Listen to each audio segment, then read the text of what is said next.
ধাৰাভেটি প্ৰাথমিক বিদ্যালয়ৰ মৰমৰ কণ ছাত্ৰ ছাত্ৰীসকল, আজি জনভাগিদাৰী আঁচনিৰ যোগেদি মই এটা সাধু ক'বলৈ ওলাইছোঁ।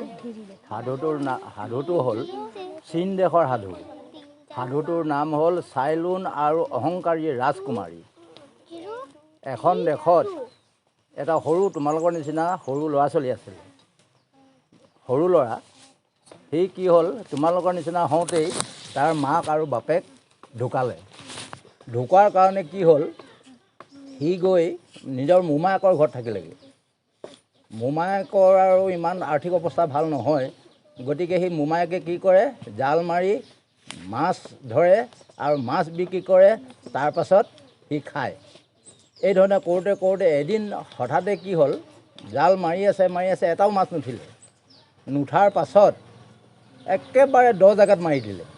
যেতিয়া 10 জেগাত মাৰিলে, তেতিয়া জালখনত ডাঙৰ মাছ এটা সোমালে। যেতিয়া ডাঙৰ মাছ এটা সোমালে, লাহে লাহে এতিয়া ধৰিব কেনেকৈ, ধৰিবতো নোৱাৰে। তাৰপাছত লাহে লাহে পাৰলৈ লৈ আহিলে।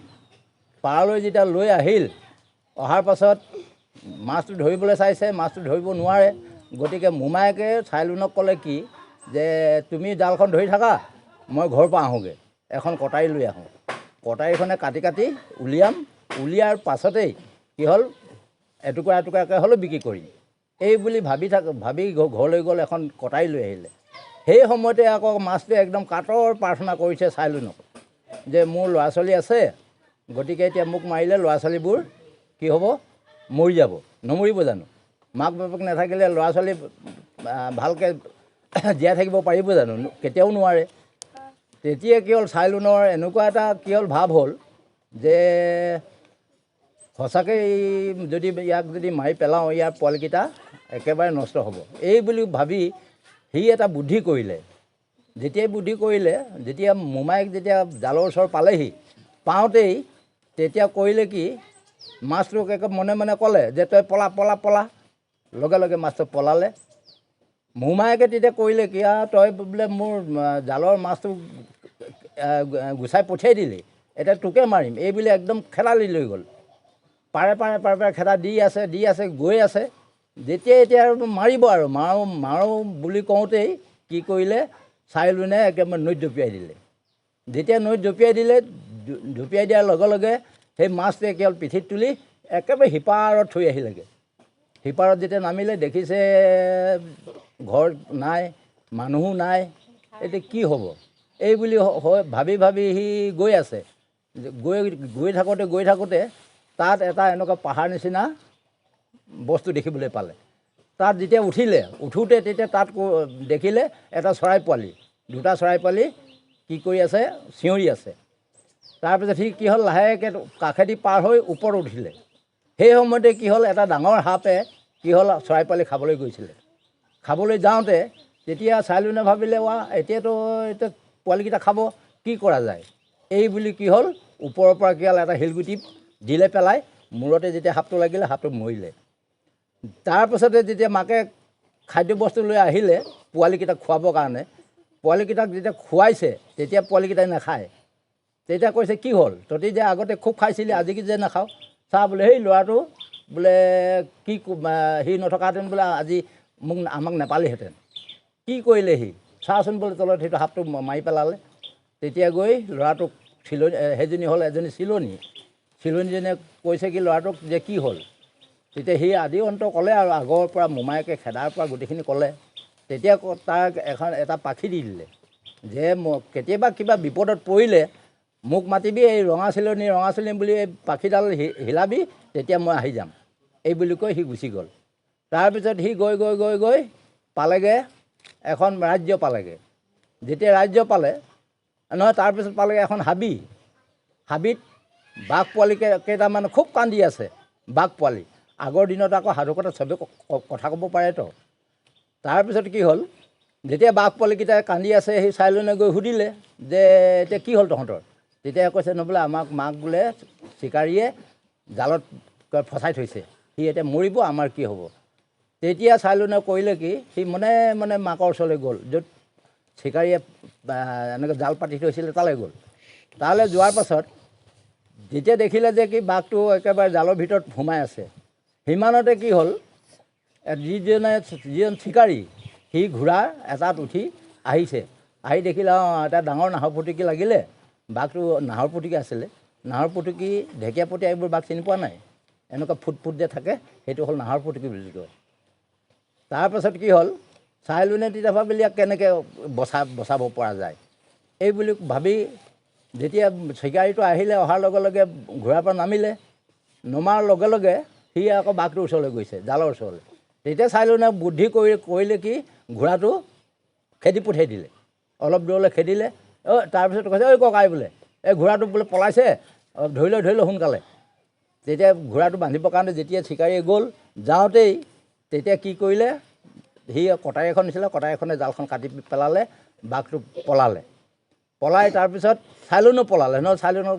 চিকাৰীজনে মাৰিব গতিকে পলালে এই পোৱালিকেইটাৰ লগত যেতিয়া লগ হ'ল তেতিয়া বাঘটোৱে কৈছে যে তই মোক ইমান ডাঙৰ উপকাৰ কৰিলি যদি কিবা দৰকাৰ হয় বিপদ যদি পৰ মোক মাতিবি এই বুলি কৈ সি গুচি গ'ল তাৰপিছত কি হ'ল গৈ আছে তাৰপিছত এখন ৰাজ্য পালেগৈ ৰাজ্যখনত এজনী অহংকাৰী ৰাজকুমাৰী আছিলে ৰাজকুমাৰী চিনি পোৱা নাই ৰজাৰ জীয়েক কোৱা হয় ৰাজকুমাৰী সি আকৌ বৰ অহংকাৰী তাৰ এখন এনেকুৱা ডাঙৰ কি আছে যাদুকৰী গিলাচ এখন আছে সেইখন গিলাচে মুঠতে চালে ওপৰত হওক তলত হওক নৈৰ মাজত হওক য'তে হ'লেও দেখি পায় আচ্ছা তাৰপিছত যেতিয়া পালে তাক বিয়া কৰাবৰ কাৰণে কি হ'ল বিভিন্ন ঠাইৰ পৰা ভাল তাৰমানে ৰাজকুমাৰবোৰ আহে যেতিয়া ৰাজকুমাৰবোৰ আহে কিছুমান চৰ্ত দিয়ে যে 3 দিন সময় দিম 3 দিনৰ সময়ৰ ভিতৰত যদি লুকাই হাৰিব পাৰ